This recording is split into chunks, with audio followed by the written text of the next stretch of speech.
Maxim, it's great having you here in the studio today. Super excited to be here. Do you think AI can extrapolate the future at all? AI is pretty much just approximation of the historical data. Forecasting, right? It's like kind of forecasting approximation. And the factors that affect it. You need to have the critical thinking to see what is really relations and what is causality. A bank removing all human agents and replacing them with AI agents. Irrational. If you are applying AI purely, you will kill your business. AI helps us get into hyper-personalization. Doesn't the learning then become actually much more siloed? AI is indeed a very powerful technology. We have maybe 200 applied AI experts. Only 200 globally speaking. Yes. Would you ask Google Gemini to do your homework for you?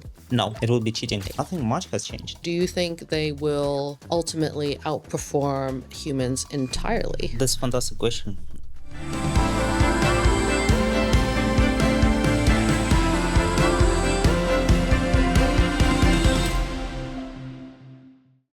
Welcome to the FinTech Association FTAHK Podcast. I'm Caroline York, your host for today. Here we explore the people and ideas pushing FinTech into its next era. Joining us today is a mathematician and veteran banking executive who helps global financial institutions navigate the shift into the digital frontier. He is the financial services head for Asia, Pacific, and Japan at Google Cloud. His career spans over 2 decades of technical and corporate leadership, from building AI in research labs to serving as a managing director at Standard Chartered Bank and an AI leader at McKinsey. Maxim, it's great having you here in the studio today. Thank you for coming through. Super excited to be here and to share with the listeners the new things which are happening in AI and the business. Fantastic. So I heard you just got off the plane. How's Hong Kong treating you so far? I love Hong Kong. The weather is hot today, but it's always fantastic to be here. It's fantastic nature. It's a lot of heritage. And the people here in Hong Kong are so amazing. I have so many friends here. We were just chatting through a little bit beforehand that it might be the same heat as Singapore, so you're used to this heat in any case. Comparing with this morning, it's warmer here in Hong Kong. I like it. Oh, no, fair enough. We're going to start this episode with a bit of quick-fire questions. We thought this segment would be kind of fun. It's called Irrational or Rational. So I'm going to do some quick-fire questions. You give me the answers to what you think on this. You ready to play? Fantastic. An HR department is looking to hire a bunch of AI prompting engineers. Rational or irrational? Irrational. Prompt engineering is a basic skill. Are you looking to hire email experts today? Some people might say yes to that. Okay, how about this one? A bank removing all human agents on the phone call and replacing them with AI agents instead for cost efficiency. Irrational. Lots of research, academic research, shows that AI cannot replace humans. So actually, if you are applying AI purely for the productivity, most likely your costs will go up or you will kill your business. I can tell you for a fact, when I was talking to the Hertz rental company, telling them, put me through to a live agent, took at least 20 minutes. So I didn't think that was saving anybody time. You know what I'm doing in this case? Oh, yes? I created my own AI agent, which is now speaking with the AI agent of the call centers and shouting on my behalf. Yeah, I think cost efficiency is not reduced at that level. I think so. A risk management team builds a comprehensive 50-page rulebook to guide employees on how to do AI and how you can use AI agents safely. Irrational. Would you read the 50 pages today? 100% not. We'll get our AI agents to read it. Spot on. Okay. A team reports a 10% increase in efficiency during the same week they rolled out a new AI tool. Irrational. Will you change your habits within a week? Yeah, everything is very human dependent, huh? Spot on. Okay. All right. Owning 7 versions of the exact same t-shirts as some founders we know. Irrational. I think it's a brilliant idea. You just cut out the time thinking about what to wear, right? Yes. Focus all the time on building AI. Yes. Okay. How about this? Sleeping in the office rather than going home. Rational. In Google Office, we have nap rooms. So you're going to, rather than a nap, a proper long sleep then? I have been tempted to do so. Haven't done yet. In that case, it's like, who needs a home anyway? We've got the showers, we've got the gym, everything at Google. Obsessing about the number of computer monitors you have compared to the colleagues. Irrational. I started my career as a trader, literally sitting on trading floor. I had 8 monitors. I have been through this. You don't need 8 monitors unless there is a business reason. I wonder if people will actually start developing, 8 sets of eyes as well, like a spider, so you can do surround sound or surround vision. It feels like a little fantastic. Maybe one day if we can power everything and centralize it into one, what is it? Like kind of reading, people who can read chunks of text rather than word through word in the mind. If you can actually take in that much information in one go. Then it's going to be the business case for 8 monitors AI for robotics. non-traders. Fair enough. All right. So 1990 cyber aesthetics. We're thinking oversized glasses, aloha shirts, unapologetic nerd rage. I feel like this is a very tech nerd SF Silicon Valley thing. Constantly clicking and spinning a pen while coding. So we're really like that image. Rational, irrational. Rational. I started my career as one of such people. So you are the one who's like clicking. Neurally diverse people who have to just, constantly keep themselves active while they're thinking. Yes, but it was not about clicking the pen, really. It was about the environment. At that time, we were not riding the hype. Actually, not many people even cared about technology then. Actually, not many people even knew what the word AI at the time. The people were not riding hype. The people who were doing technology and AI, they were doing something which they believed in, something which was their passion, and not doing something because someone's bosses said that's a cool thing. Yeah, I think this is why I would assume that the Silicon Valley has such an innovative bunch because of the environment, right? You're Yes. working alongside some of the brightest minds there are. Yes. All right. Well, that was our quick fire let's play questions. I have a couple of questions for you for would you rather or. Definitely. Okay. All right. Would you rather be remembered for a groundbreaking peer-reviewed academic paper at Stanford or create a single AI-driven system that permanently lowers a tier 1 bank's cost-to-income ratio? Academic paper. Single system is not enough to make a permanent impact for a bank. And AI papers, at least you get to also stimulate like-minded people. Maybe they will have something that came out of the It research. is a scale. One system is not at scale, even within a bank. All right. A client with a pristine state-of-art cloud architecture, but zero business strategy, or a client with a brilliant commercial vision, but trapped on physical servers in a basement, in the middle of nowhere. Commercial vision, technology can be sorted That's if true. you have the right vision. A lot of people started out in some basement somewhere. Yep. Okay. That's how Google was started. In the There you go. garage. There we go. That's the right way to build an AI startup. Exactly. You start from business, then you start what should be the process, and then what is the technology supported. How about this? Would you prefer to have an infinite budget with zero institutional alignment or absolute executive alignment with very, very constricted budget? I'll go for alignment. If you have like-minded people supporting you, the budget and support will come. Well, final question, fun one as well. Do you prefer a bank CEO who is absolutely terrified of AI risk and stalls all sorts of deployment, or a CEO who is dangerously optimistic and kind of expects full deployment, full AI automation by the end of the quarter? That's a tough one. It's probably the same person. I can actually see this happening for sure. All right. Well, thank you for playing the game. We're now going to do a bit of a deep dive into you, your expertise, your experience. We'd love to hear about that, and how your wonderful brain works. So Thank you. as a mathematician, you've been exploring a city like Hong Kong.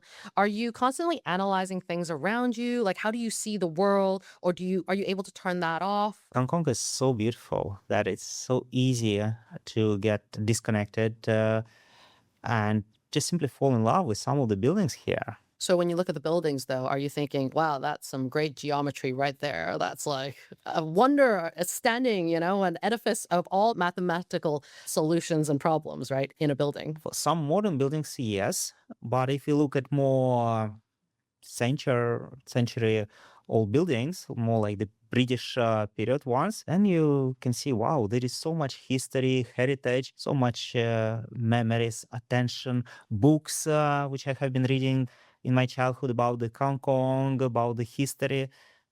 and then it moves away from the mathematics. I like that. You have both the creative and the logical side to you. Was there a defining moment then, meandering and, going through life's ups and downs that you decide, you know what, finance, this is where I want to be. This is the exact industry I want to be in. It was probably Lehman Brothers collapse. Financial services, it's like a blood system of economy. At that time, I was really patient that I will be able to make this blood system function better. And you kind of charged straight through it. I mean, there was so much uncertainty and you're like, yeah, you know what? I'm going to leave what I know behind and dive straight into it, into asset management. That's probably the moment when you get the best chances. Think about it. When Google was created, or like it was late 90s when the dot-com bubble was falling apart. Think when Meta was created.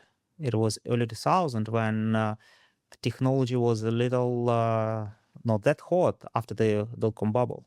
So this is when the opportunities start coming up. I like that because now we can see where people see risks, you go in and go like opportunities. Yes. So as your career became more global and more expansive and the stakes got higher, what has become harder for you to juggle or manage personally? Two things, trust and time. And these two things are interconnected, I think. Trust is built on learning something. And learning requires time, whether to learn about the idea, whether to learn about the person, and then to decide how much you can trust this idea or this person. And we have only 24 hours per day. And we said it'd be great if AI can give you 48 hours or more. That would be fantastic.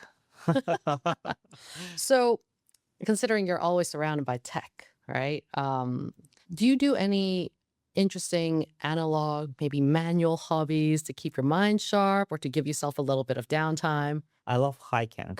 And Hong Kong is one of the best places in Asia for hiking. Really love to be here. Shall we just relocate you from Singapore to Hong Kong then? That would be good. All right. So let's start off with some of these AI questions and how you think maybe back in the day as teenager. If you were a teenager today, would you ask Google Gemini to do your homework for you? No, it would be cheating.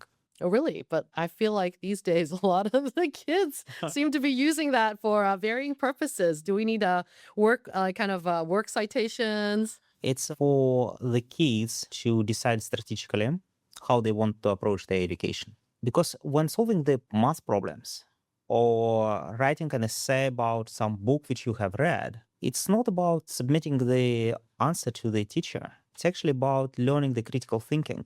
So you or your parents have to decide whether you want to build the skill of critical thinking or you just only want to tick the box. One of the fun topics I've been talking to a lot of the university professors about is the fact that kids will be using AI to help with the homework, help with their dissertation, their thesis, etc. How do we train kids in such an environment when AI is so prevalent that people just directly chat GPT it without even thinking about it? Same with the email prompting situation that we talked about, right? People just asking AI to make their everyday speech sound a little bit more corporate for emails, right?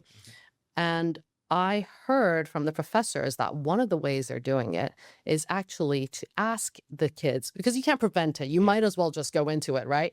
Write your essay in AI, but you must highlight and circle where you think the AI has hallucinations and where you think the facts are incorrect. What do you think about that? That may be one approach. I have seen a lot of experimentations with different approaches right now happening in academia.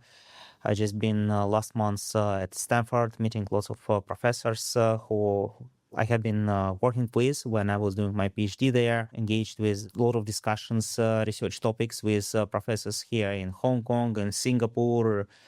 And this topic regularly comes up. Education industry is going through a huge transformation because of AI today. And a lot of questions which yet needs to be answered. What is the best approach to empower the kids with AI tools, but in the right way? so that they still preserve the critical thinking.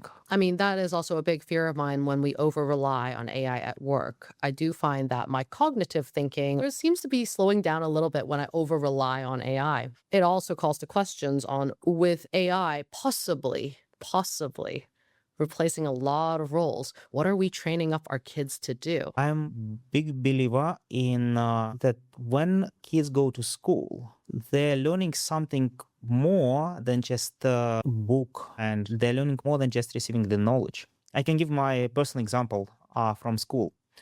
When I was coming to school, the teacher was telling me, you're here not to learn just the knowledge. You are here to build the critical thinking capabilities by solving these math problems yourself, by understanding some poetry, literature. You're developing different aspects of the critical thinking. And this is something which only human can build. Mm. And the knowledge you can find on the internet. At that time, internet was already starting to become popular.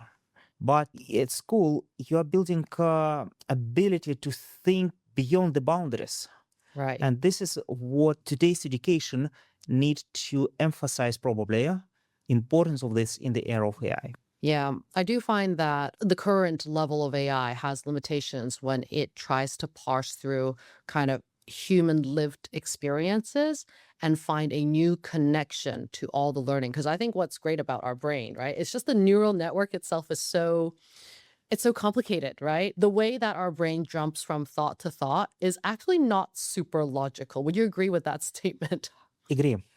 I did my degree a decade ago in positive psychology, and our brain is more complicated than just the composition of neurons. We have emotions which have a specific roles to play. Yeah, I think what's even more fascinating is I always find that where humans excel is to have these new interesting concepts that are derived from the live experiences that the AI don't have, Agree. right? AI will transform a lot of industries, but the ability of the people to come up with new ideas, with critical thinking, this becomes even more powerful, more valuable than it was in the past, and a way bigger differentiation. And those kids, to your previous question, who realize that this is the essence of the education, they will get a competitive advantage. I think we need to really think about how education programs are run to incorporate that and get people less into route learning, because you can just parse and ask ChatGPT, Gemini for the answers, but rather how do you leverage all these thoughts, interdisciplinary things you're learning, and yield some new results from that? Exactly. Okay. Think, what is AI? Neural network, which is behind most of today's AI algorithms. But in an essence, do you remember regressions from school? Regressions? My brain just stopped kicking in once algebra came through. I was like, this is no longer the numerics, so maybe not regression part. But do tell me the point on the regression, though. Actually, AI is pretty much just approximation of the historical data. Same how you could take points. One X is showing the family income. The other is showing how many kids the family has. And if there is some dependence on this, you're trying to build the line. Then you can approximate this line, like coefficients, what should be in that line.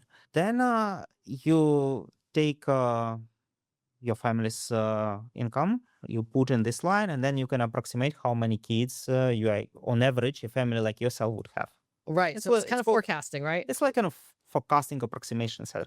Okay, as long as you got this, you know about AI more than 98% of AI experts today. That's all I need to know to be better than the AI This way, you understand how actually fundamentally AI is working. Literally, a neural network, it's just a more complicated way to do the approximation Instead of linear, you have a lot of what we call neurons, and then we are approximating the coefficients of some functions, which we call neurons. What I find interesting about AI is that sometimes, there are multiple factors that we didn't actually know related to this problem, but AI can find these correlations for you, right? Kind of like, did you know smoking causes cancer? Yes, we know that now, but back in the day, there might be actually more multiple factors. Did you know living next to a factory that produced this kind of smoke actually also increase your likelihood of getting cancer? In this context, AI is hugely helpful because it can find different connections from the data which we have on, let's say, internet, and to discover some new relations. But then you need to have the critical thinking to see what is really relations and what is causality. Like in your example with cancer, it's because you are smoking, you get the cancer, and not you have the cancer because of that you are smoking. Right. Yeah? You need to know where the data set comes first and the factors that affect it, right? As an example. Right. For that nuances, this is the example of critical thinking, which you need to learn in school. So I'm going to take this AI discussion into a slightly more dystopian side, right? Bear with me. It gets a little spicy. Now, with AI, I can start tying in so many different factors, as we talked about, into kind of building the profile of you. And so now that I know you like hiking and you're into tech, right? And you like to read books and you also like building, I can start building a pretty comprehensive profile and figure out which other things you might like based on extrapolations and my data sets of someone similar to you, which then means I'm also delivering you content that is hyper personalized to you. So in some ways, and this is the debate, right?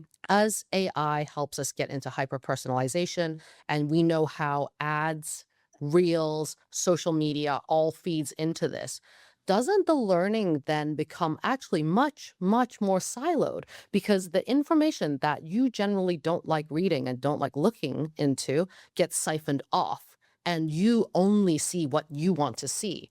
Thereby, you actually become less open to critical thinking because the AI has decided for you that this is what you should be reading. That's a fantastic question. What you explain is bubble, and some people risk to end up unconsciously in such a bubble. And this is the reason why you may want to build critical thinking and other similar skills in order to navigate situations when it's so easy to create a bubble for you externally. And so if you don't want to be the person who is controlled within this bubble, but you want to have a better understanding of the world, to have a wider horizon, if this is your ambition, then you need to develop the skills like critical thinking. What would be some of the strategies you would choose to use in order to build up a stronger or a wider worldview? Because I feel like the world is actually getting narrower and narrower thanks to AI at times. Constantly need to do efforts in order not to be in a bubble. And these efforts may include something like bringing your kids to different countries. Travel is important to understand different cultures and how the nuances of how people work. Exactly. To read books. That might be a forgotten skill set very soon, by the way. It'll be Hopefully not. Spark Notes AI. Can you please shortly summarize what this book is about? Summarizing the book is very different from reading the book. Very true. I get a little bit worried sometimes when the movies do an adaptation of a classic book and it comes up completely different to what the author intended. Yes. And also reading through the nuances of how the author phrases description of the nature, how the room looks like, it gives something which is so valuable. And by just summarizing the book that the main hero survived and became the winner of everything, it's kind of, you miss the point. There's a lot of complexities that I think is that lived human experience that we miss completely. Exactly. So moving on to the bigger picture, we're talking about a lot of developments in AI at the moment. Having worked in AI since the 90s, basically, what do you think there's just like too much can I use the word hype? There's too much hype on, right? There's being built too much expectations on only this faction of AI versus maybe some other parts that are a little bit underdeveloped or you think actually should use a little bit more attention on. There is lots of attention to LLMs today, but it can happen at the expense to more traditional AI, at more traditional technology as well. So the right approach to AI adoption is when you don't just jump on what is so much discussed today, but you are focusing on business goal. Very often how the business will change because your customers, partners, adversaries are adopting AI, how it will operate in future. Then you are seeing how you will move from the old form of functioning to the new business value proposition. And then what technology you need to bring with you to support you in this journey in the new world. And it may end up that LLM has very little to play in that. Maybe you need predictive AI. Maybe you don't even need AI at all, but you need APIs. I think sometimes that's the case. I had a really good debate while I was in the Silicon Valley with a lot of AI startup founders, right? Everyone's just taken their pitch deck and removed crypto and just replaced it with AI to get funding. Yes, I know this is happening and this is scary. It is. And I was like, there might be an over exuberance on AI. It felt a little bit like the dot-com bubble, the internet bubble, everything that we've seen in cycles before. Because now with AI, everyone can build an app. And my thoughts on this is, wouldn't AI just be kind of making things even more hyper competitive? Because for me, I'm just thinking so many AI founders, and to be honest, at some point, people will realize there's a lot of superficial bubble going on and not a lot of real building. You touched a very good point. The challenge which we are having today is that we're short on what we call applied AI experts. When I was at McKinsey, we called these people AI translators. So these are the people who understand the business problem. And then they will be able to see how the world is evolving, including because of the AI application, for the value proposition to evolve to solve this business problem. And then already to select what is the technology to be used for that. Today, we have lots of compute power. We have lots of management buy-in from the board, CEOs, the AI is indeed a very powerful technology. The challenge that we are short on the people who can execute on AI transformation, those who can execute on building new businesses using AI. My estimate that globally we have maybe 200 such people. Really, only 200 globally speaking. Yes. Well, actually, you know what? All those who are moving and transitioning out of certain industry, maybe we should think about that very human expertise on translating human problems into how technology can solve for it. Yes.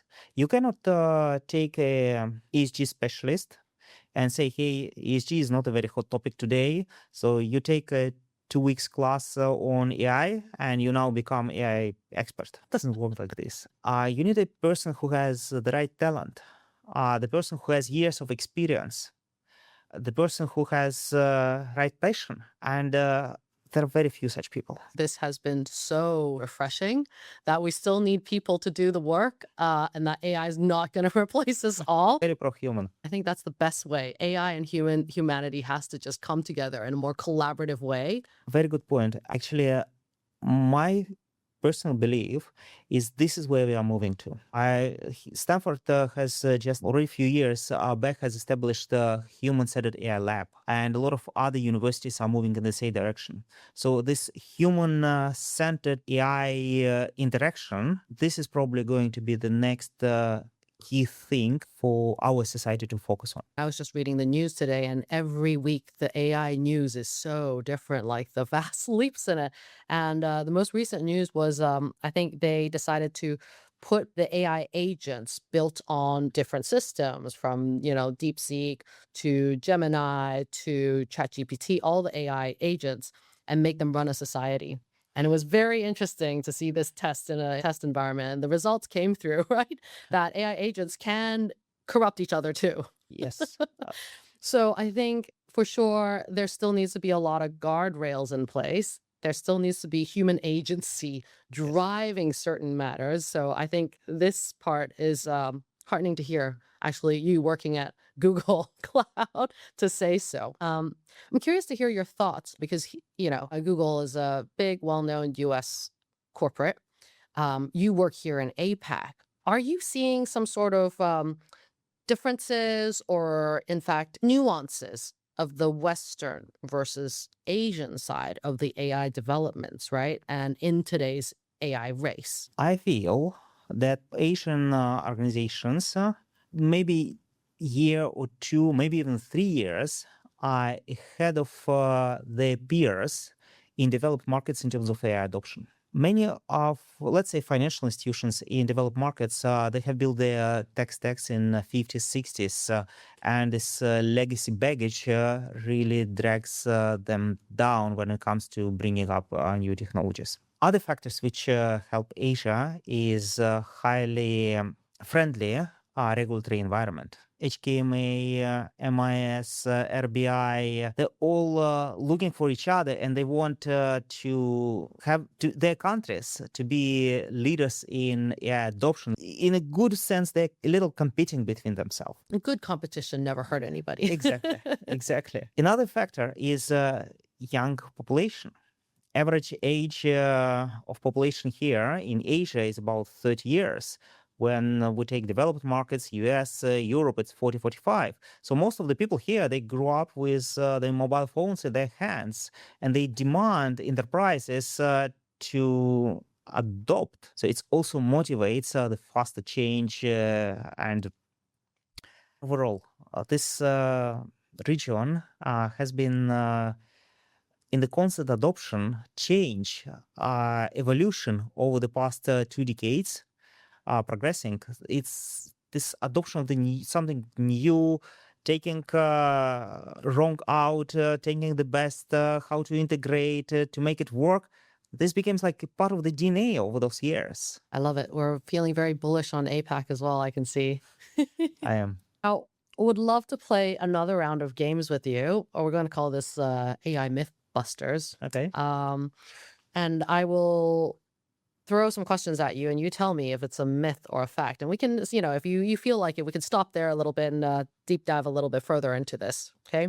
So first question is AI agents. Do you think they will ultimately outperform humans entirely? In some aspects, they might, but they cannot replace human. But what if one day we can actually imbue them with all your thoughts and processes? The AI is built on neural networks or similar technologies. Neural network is just an approximation mechanism of the past. So you don't think that I can approximate it to think like Maxim?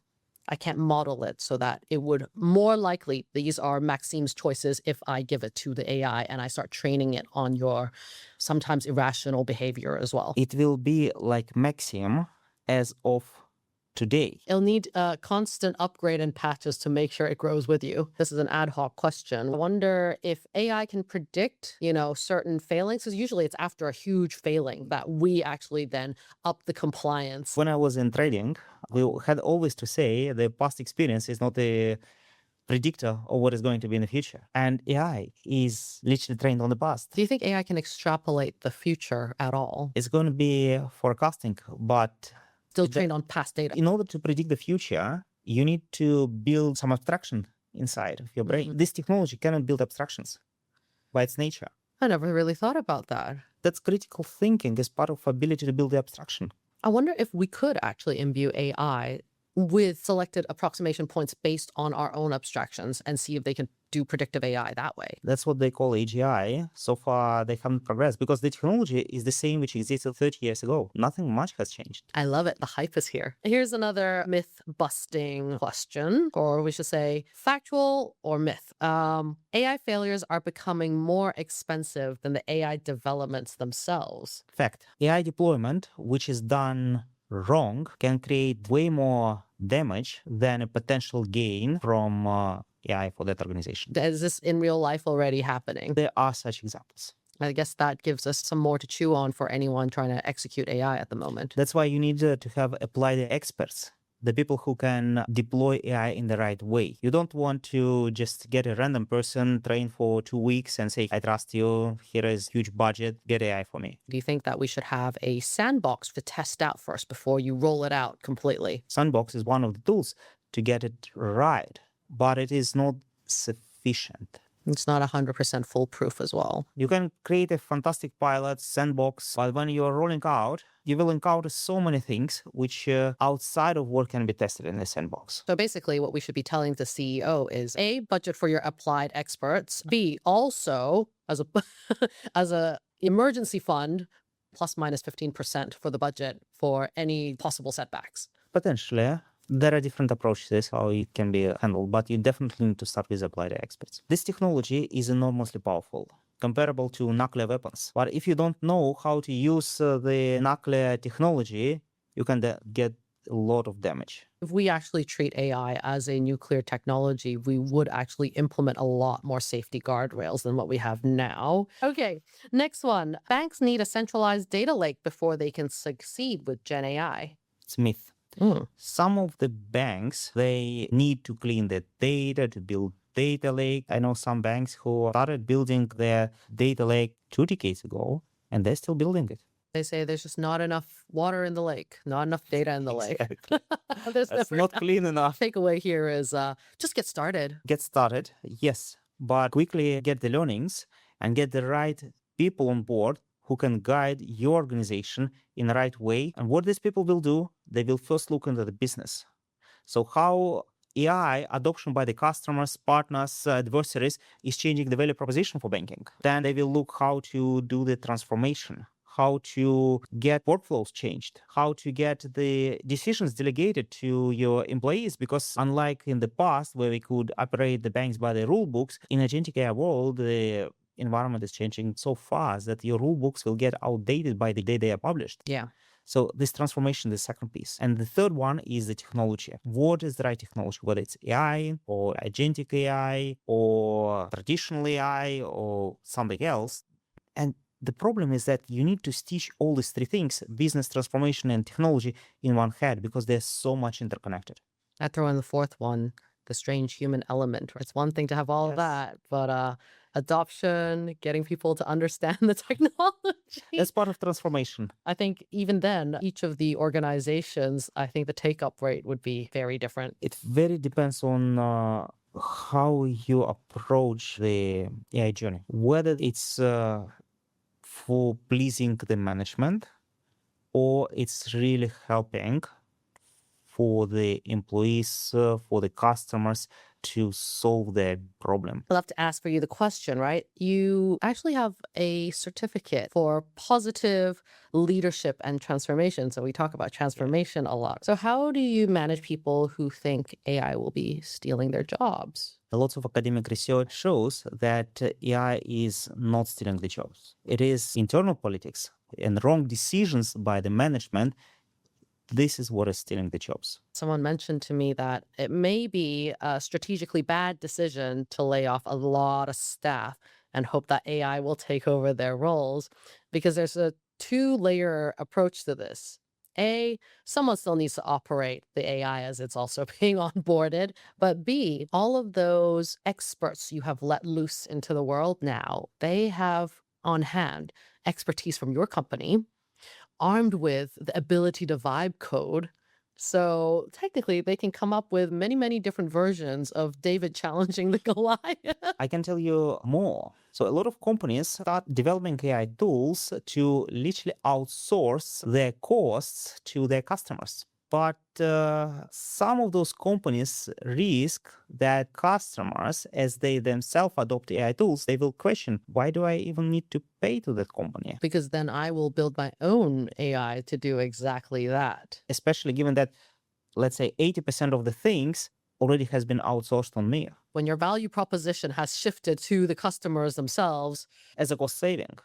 Cost saving for the company, but not really helping the end user at the end of the day. I think it's the same thing about this whole AI trying to answer my questions when I really need a live agent. I might as well just go and do it myself. Exactly. Think about wealth management companies which are deploying generic LLM models for the advisors to be able to service more customers. And as a customer, my first question would be, I do have access to the same LLMs. Why do I need that advisor? Honestly, I have asked ChatGPT to build me a wealth management portfolio. I hear what you're saying. Okay, so this is tricky territory now. And more so, I guess people value, and as a marketer, I used to work in luxury. Ultimately, we value the storytelling, the narratives, and actually the service, right? Yes. So perhaps part and parcel of this is humans are still valuable because we enjoy interacting. Exactly. And we joke about this too, because everything will be produced so instantaneously. 3D printing, manufacturing. Maybe where the value is now is we want someone to prove that they labored 30 hours into the making of this t-shirt. Possibly. All right. So in AI transformation, what does responsible leadership actually look like? It's the leadership who starts AI transformation with business problem, with analyzing how the business domain, how the value proposition should change in the context when everyone is using AI, where the customers may be smarter already than your bank. That is a deeply interesting topic. I was told by my father, since Lehman and all the different blow-ups, that never trust your bankers, ever. They all have vested interests. I think the people who ultimately need to earn back the trust and credibility of their clients is the one that would actually push the business forward. Possibly. And so as a mentor at Stanford and also a lecturer at the Wealth Management Institute, what is the missing chapter in current AI education? Focus on business and transformation. Lots of AI programs end up being training prompt engineering. Maybe sometimes they go deeper. They teach neural networks. Maybe someone will also train some more complicated models like diffusion models, etc. But it's all different level of engineering skills. And these skills are important, but it's not enough for delivering the value and relevance.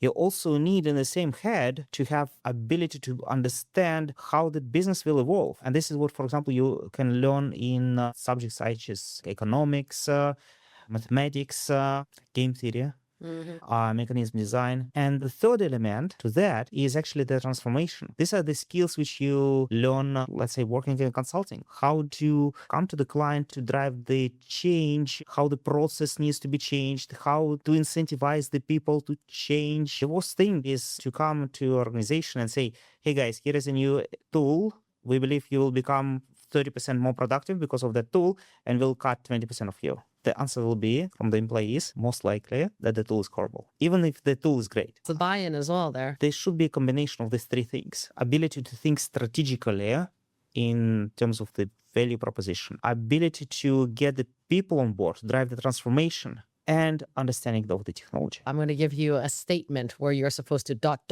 answer the rest of the statement, right? So for you, in one word, AI means ... Business. I love it. Ultimately, it is a very human aspect.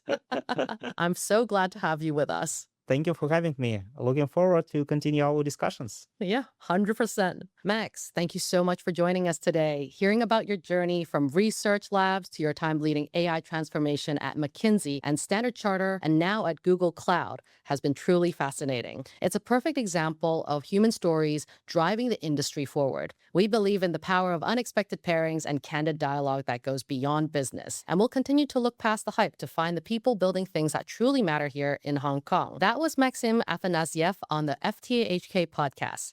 Thank you for listening and see you in the next one.